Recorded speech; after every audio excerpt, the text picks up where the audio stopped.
The Question of Maitreya on the 8 Qualities.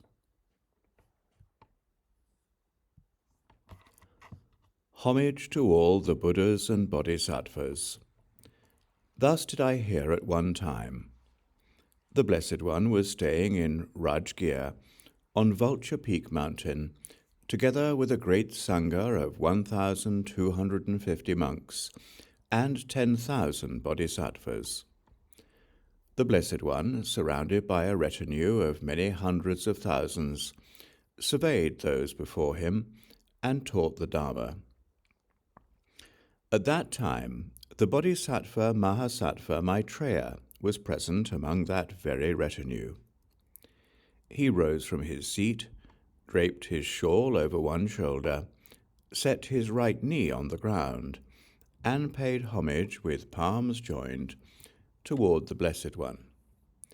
He then said to the Blessed One, "Would the Blessed One please, if he has time, answer a certain question that I would like to put to the Tathagata, the Arhat, the perfectly enlightened Buddha?" The Blessed One answered the bodhisattva Maitreya, "Maitreya, you may put to the Tathagata, the Arhat, the perfectly enlightened Buddha, whatever question you wish. What I shall say in response to your question will cause you to rejoice."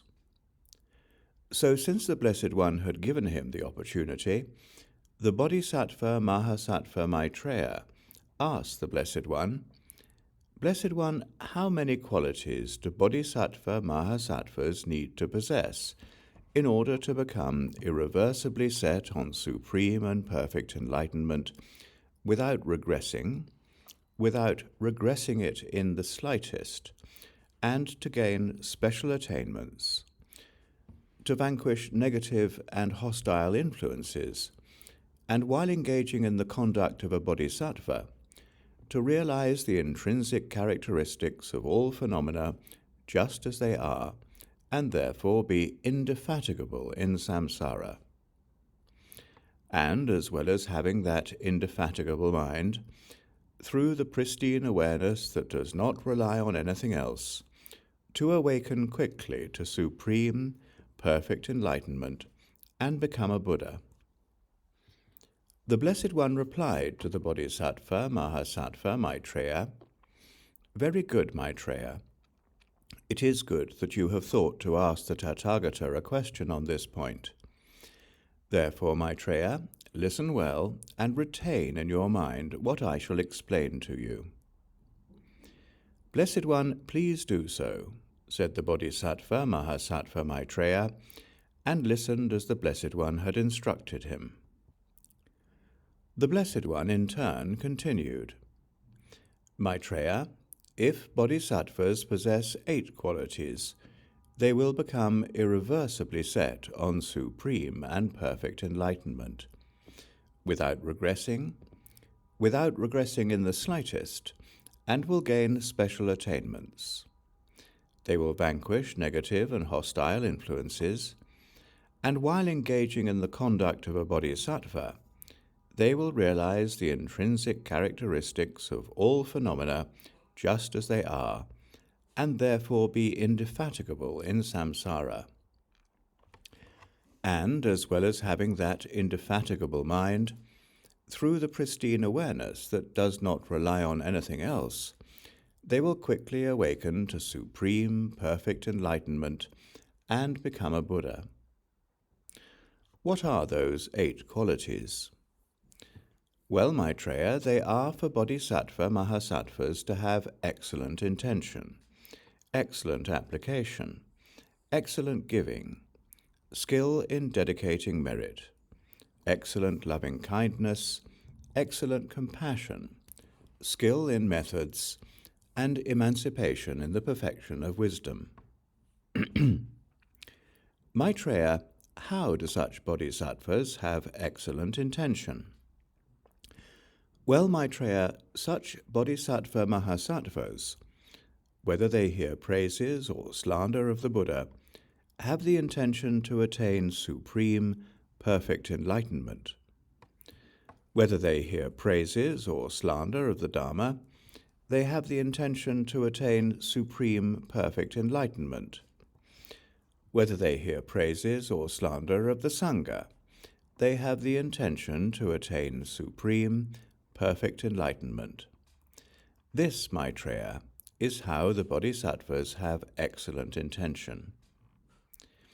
Maitreya, how do such bodhisattvas have excellent application? Well, Maitreya, such bodhisattva mahasattvas renounce killing, theft, sexual misconduct, falsehood, slander, harsh speech, and gossip. This, Maitreya, is how the bodhisattva mahasattvas have excellent application. Maitreya, how do such bodhisattvas have excellent giving? Well, Maitreya, such bodhisattva mahasattvas give clothes, food, bedding, curative medicines, and necessities to ascetics, Brahmins, poor people, and beggars. Their generosity then becomes pure. This, Maitreya, is how the bodhisattvas have excellent giving. Maitreya, how do such bodhisattvas have skill in dedicating merit? Well, Maitreya, such bodhisattva mahasattvas dedicate all the accumulations of roots of virtue that they have created through their body, speech, and mind to supreme perfect enlightenment. This, Maitreya, is how the bodhisattva mahasattvas have skill in dedicating merit. Maitreya, how do such bodhisattvas have excellent loving kindness? Well, Maitreya, such bodhisattva mahasattvas' physical actions are kind, their verbal actions are kind, and their mental actions are kind. This, Maitreya, is how the bodhisattva mahasattvas have excellent loving kindness. Maitreya, how do such bodhisattvas have excellent compassion? Well, Maitreya, the bodhisattva mahasattvas' physical actions are without malice, their verbal actions are without malice, and their mental actions are without malice. This, Maitreya, is how the bodhisattvas have excellent compassion. Maitreya, how do such bodhisattva mahasattvas have skill in their methods? Well, Maitreya, such bodhisattva mahasattvas are skilled in conventional truth. They are skilled in the absolute truth, and they are skilled in both. This, Maitreya, is how the bodhisattva mahasattvas have skill in their methods. Maitreya, how do such bodhisattva mahasattvas have emancipation in the perfection of wisdom? Well, Maitreya, such bodhisattva mahasattvas correctly train as follows. They think, because one thing exists, another arises. Because this is born, that is born. Conditioned by ignorance, karmic formations come into being. Conditioned by karmic formations, consciousness comes into being. Conditioned by consciousness, name and form come into being. Conditioned by name and form, the 6 sources of perception come into being. Conditioned by the 6 sources of perception, contact comes into being. Conditioned by contact, feeling comes into being. Conditioned by feeling, craving comes into being. Conditioned by craving, grasping comes into being. Conditioned by grasping, existence comes into being.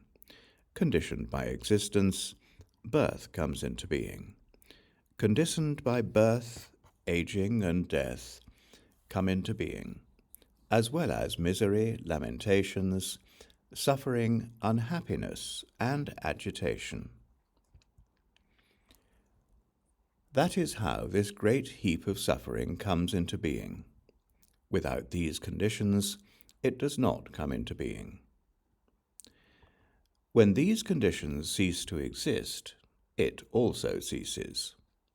When ignorance ceases, karmic formations cease.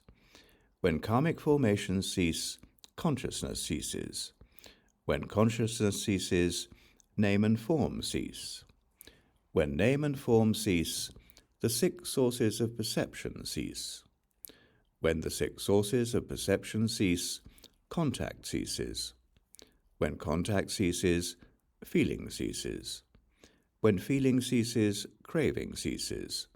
When craving ceases, grasping ceases. When grasping ceases, existence ceases. When existence ceases, birth ceases. When birth ceases, aging, death, misery, lamentations, suffering, unhappiness, and agitation cease. That is how this great heap of suffering ceases. This, Maitreya, is how the bodhisattva mahasattvas have emancipation in the perfection of wisdom. Maitreya, if bodhisattva mahasattvas possess those 8 qualities, they will become irreversibly set on supreme and perfect enlightenment without regressing in the slightest, and will gain special attainments. They will vanquish negative and hostile influences, and while engaging in the conduct of a bodhisattva, they will realize the intrinsic characteristics of all phenomena just as they are, and therefore be indefatigable in samsara. And as well as having that indefatigable mind, through the pristine awareness that does not rely on anything else, they will quickly awaken to supreme, perfect enlightenment and become a Buddha. After the Blessed One had spoken these words, the Bodhisattva Mahasattva Maitreya, together with the monks, as well as all the worlds of gods and men, demigods and Gandharvas, rejoiced and praised what the Blessed One had said.